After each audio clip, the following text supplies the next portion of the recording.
Bienvenidos a Suggestion Project, yo soy Enfi y hoy vamos a hablar de Hard. Vamos a hablar sobre los niveles de erotismo en el Boys Love y también vamos a mencionar sobre algunas bases de datos para hacer consultas sobre esto. Así que espero les guste. En principio ya dijimos en un video que los clásicos niveles de erotismo, Shonen Ai, Yaoi y Lemon, no son usados en Japón, y que esto fue más bien una adopción occidental para dar una jerarquía entre los fanfictions, y así saber con cuánto contenido sexual nos íbamos a encontrar. Si quieres saber más sobre esto, les recomiendo ver el video de la historia del Boys Love. En ese video también comenté que existían dos clasificaciones, las normales y las R18. Pero si uno realmente quiere saber cuánto es el nivel de erotismo en una obra, sí es posible saberlo. Esa clasificación fue determinada por el maravilloso portal especializado en Boys Love llamado Chill Chill o Chiru Chill.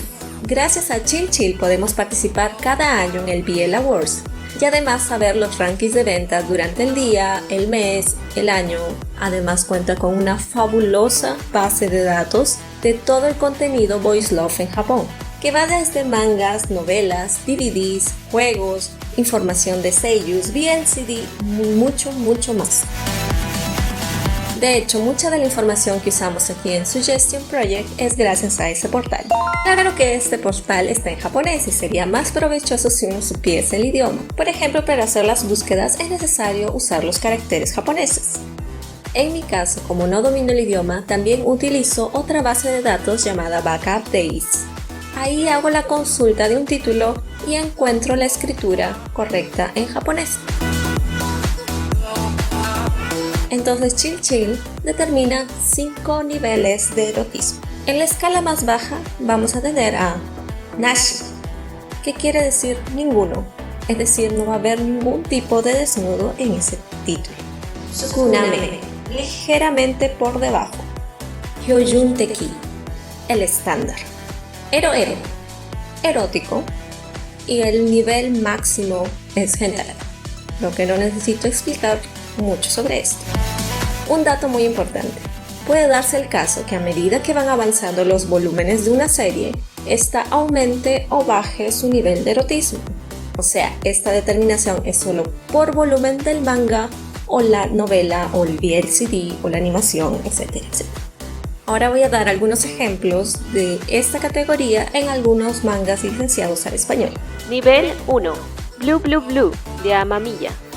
You Are in the Blue Summer de Nagisa Furuya. Given de Natsuki Kisu. 7 Days de Erihito Takarai. Nivel 2. The Blue Summer and You de Nagisa Furuya. El Caballero y el Sádico de Hide Yoshiko. Vecinos Distantes de Suta Tsuki. All About Jay de Asumiko Nakamura. Nivel 3. Una extraña a la orilla del mar de Kanaki.